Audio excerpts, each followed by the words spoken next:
So let us proceed to our second problem. So determine the force in members LK, KC, and CD of the Pratt truss. State if the members are in tension or compression. Okay, so the unknown, the force along this member LK, KC, and CD. So we can draw the section along these members. Okay, so let us assume or let us draw our section here. So we can consider either your left side or the right side. Okay, for this truss, we need to solve the reactions at point G and at point A. Okay, so all the applied forces are vertical. So meaning wala tayong horizontal force. So wala tayong horizontal reaction dito sa hinge. Okay, so we can take summation of moment at point A to solve for RG. And then similarly, we can take summation of moment at point G to solve for RA. Okay, so let us denote yung mga reactions, RA and RG respectively. So solution, so solving for the reaction. So let us start with RA. Okay, so kung left side ang i-consider natin, RA lang yung kailangan. Pero kung yung right side ang i-consider natin, RG lang din yung isa-solve natin. Pero dito i-consider na lang natin yung left side. So you can try yung right side. So RA na lang yung isa-solve ko dito. So we can take summation of moment at point G. So moment of RA is clockwise. So therefore, that is positive. Okay, so RA multiplied by 2, 4, 6, 8, 10, 12. So 12 yung moment arm niya. And then next, yung tatlo. So ang moment nila puro counterclockwise. So therefore, lahat ay negative. So lahat ay negative. So 20 multiplied by, so this is 10 meters. So 10. Then next we have 30 multiplied by 8 meters. And then for 40 kilonewton, so that is 6 for its moment arm equal to 0. So we can solve RA. So RA is equal to 56.67 kilonewton. Okay. So let us now draw the free body diagram of the left side of the section. Okay, so we can assume yung mga direction again. Okay, so lahat yan in-assume ko lang. So we can simply start our solution by simply taking summation of moment at point C. Okay, so nandito yung pinakamadaming forces kasi. So ano ba yung masasolve natin pag nag-moment tayo dito sa point C? So ang masasolve natin dyan ay yung LK or yung force along member LK. Okay, kasi yun lang na lang yung force na may moment dito sa point C. So itong tatlo or dalawa, wala silang moment. Okay, so let us solve for LK. So let us take summation of moment at point C. So yung LK counterclockwise, yung kanyang moment. Yung 20 kilonewton counterclockwise din. Then yung RA, so clockwise. So let us start with RA. So yung RA ay 56.67 kilonewton multiplied by its moment arm. So 2, 4 o 4 meters. Okay, so the next yung LK that is counterclockwise. So LK multiplied by its moment arm. So this is 3 meters. Okay, so multiplied by 3. Then lastly, we have yung 20 kilonewton. So its moment arm is 2 meters. So 20 multiplied by 2 meters equal to 0. So we can solve LK. So transpose this quantity to the right side, then divide both sides by 3. Okay, so 56.67. So yung LK natin dyan ay 62.23 kilonewton. So positive yung na-solve natin. So therefore, LK is compressive. Okay. So next unknown, we have KC or CD.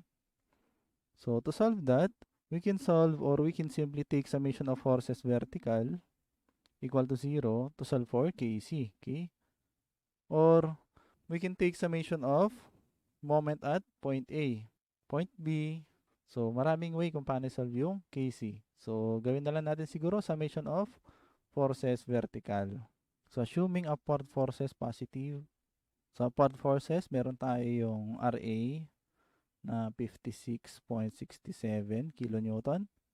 Then yung KC, so plus KC. Then we have 20 and 50 or 30 kilonewton equal to 0. So Kc here, so negative 6.67 kilonewton. So therefore, yung direction natin dito na inassume for Kc ay mali. Okay, so itatama natin to. So ibig sabihin, ito ay pababa. Okay, so pababa yung Kc natin. So mali yung inassume natin na siya ay tensile. So we can also write this as 6.67 kilonewton compressive. Then next unknown or last unknown is CD. So we can simply take summation of forces horizontal. So summation of forces horizontal, assuming to the right forces positive equal to 0. Okay, so to the right we have CD. Then to the left we have yung LK. LK is 62.23 equal to 0. So our CD is simply 62.23 kilonewton. So this is positive, so therefore our direction for CD is correct. So ang CD natin dyan ngayon ay tensile.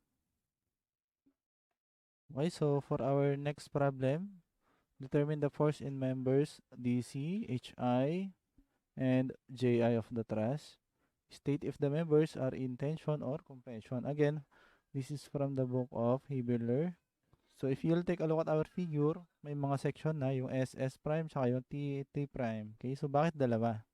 Yung unknown nandito lang naman. So yung DC, ito DC, HI, and JI. So kung tutusin, pwede naman nang i-cut or i-drawing yung section TT prime. So nandyan na lahat yung unknown. Okay, so dito sa problem na to, dalawang beses tayong gagamit ng sections. Okay, so dalawang section yung i-consider natin. Yung section na may SS prime saka yung may T saka T prime. So may purpose yung SS prime kung bakit dito siya idinaan. Okay? So kapag kasi ito, yung ginamit natin, so ito yung magiging figure natin dito sa baba. So kung gagamitin natin yung mga conditions of equilibrium, medyo mahirap. Kasi unang-una, napakarami nating magiging variable. Ayan, so nandyan yung JI or yung force along JI, yung GC, DC, HI. So mahirap mag-solve pag ganito. Kung summation of moment, halimbawa dito sa point C, so meron tayong dalawang variable ulit na matitira. Pag summation of forces vertical, so meron tayong 1, 2, 3, 4. So apat na variables. So pag summation of forces horizontal, so meron tayong JI, JC, so dalawang variables. So napakaraming variables ng equation natin kung sakali. Pero kung doon tayo sa section SS prime, so mas madali. Kasi dito, kapag nag-summation of forces vertical tayo, so ang forces lang na involved ay yung HI, DC, 1.6 na applied load, tsaka yung 1.2. Okay? So dito, for short, may eliminate natin yung dalawang force dito sa member na to. Okay? So ito, gagamitin lang natin mamaya para ma-solve yung JI. Okay? Ito kasi pagka nag-summation of moment tayo halimbawa sa point D, so eliminated na automatic yung extra forces natin dito. Okay? And then masosolve natin yung HI. And then pag nag-moment tayo dito sa H, masosolve natin yung DC. So yun lang yung advantage nito. Na-eliminate yung unknown na forces dito or yung extra forces natin. So let us solve for HI or DC. So maybe we can solve HI by simply taking summation of moment at point D. So summation of moment at point D tayo equal to 0. So yung HI, ang moment arm niya ay 6 plus 6. So 12. So HI multiplied by 12. So yung kanyang direction, so clockwise, so positive siya. And then next, meron tayo yung 1.6. So ang direction niya clockwise. Then moment arm ay 9. Okay, so plus 1.6 multiplied by 9. Okay, so last, we have yung 1, 2 or 1,200 pounds multiplied by, so moment arm with respect sa point D, so 6, 6, and then 9. So that is 21 feet. Okay, so equal to 0. So we can solve HI. So that is simply equal to, so transpose natin yung mga to dun sa right side, then divide both side by 12. So our HI is equal to 900 pounds. So tama yung direction natin kasi positive. So therefore ito ay compressive. Then next we have DC. So we can take summation of moment at H, or para mas madali, we can take summation of forces vertical equal to 0. So assuming upward force is positive. So again, we have HI. So HI, which is equal to 900. So 900. Then DC. So plus DC. Then next, we have 1, 6. And yung ating 1, 2. So downward yung mga yan. So negative sila. So equal to 0. So we have DC equal to, so 1, 6. So plus 1, 2. Then minus 900. Okay. So equal to 1,900 pounds. So positive yung DC natin. So again, yan ay compressive or towards dun sa member. So yan ay compressive. So for our last unknown, so we have JI. So consider natin yung section T prime. So nandito na yung ating unknown na JI. Then from that, we can take summation of moment at point C. Okay? Kapag summation of forces horizontal kasi, meron tayong unknown na isa. Yung JC or another unknown na JC. Okay? So pag summation of forces horizontal naman, same lang.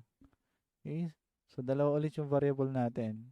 And then pwede nating i-solve yung dalawang equation na yon para masolve yung GI. So for sure, mas mahaba yung solution natin kapag summation of forces vertical tsaka forces horizontal equal to 0 yung ginamit natin. So ang gagamitin natin ay summation of moment. Okay? So we can take summation of moment at point C equal to 0.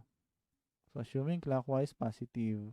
So HI, so clockwise yung direction niya, so positive siya. So yung HI natin dyan ay equal to 900 pounds kanina. So yung 900 pounds na HI, so ito 900. Okay, so moment arm is 6 plus 6, so that is 12. Then next we have yung 1,600 pounds. So ang moment arm niya with respect to point C is 9.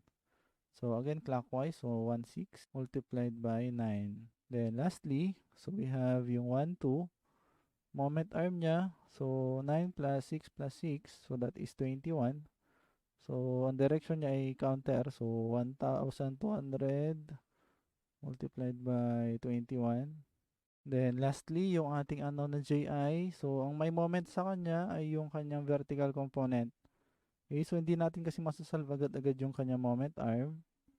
Ayan, so mahirap isolve yung kanyang moment arm. So yung kanyang vertical component na lang yung isosolve natin. Although pwede rin, pwede natin isolve yung kanyang moment arm. Pero dito na lang tayo. So ito ay clockwise. Okay, so itong JI cosine 45, itong nandito yung vertical component ng JI. So clockwise yung moment niya, so plus. Okay, so plus JI cosine 45. Then yung kanyang moment arm, so bali ito ay 6 plus 6 lang naman kanina to. So yan ay 12 equal to 0. So we can solve JI from here. So ito transpose natin sa kabila. Then divide both side by JI cosine 45 times 12. So unahin natin yung 1, 2, 0, 0 multiplied by 21 minus 900 times 12. So JI here is equal to 0. So that's all for this video. See you next time.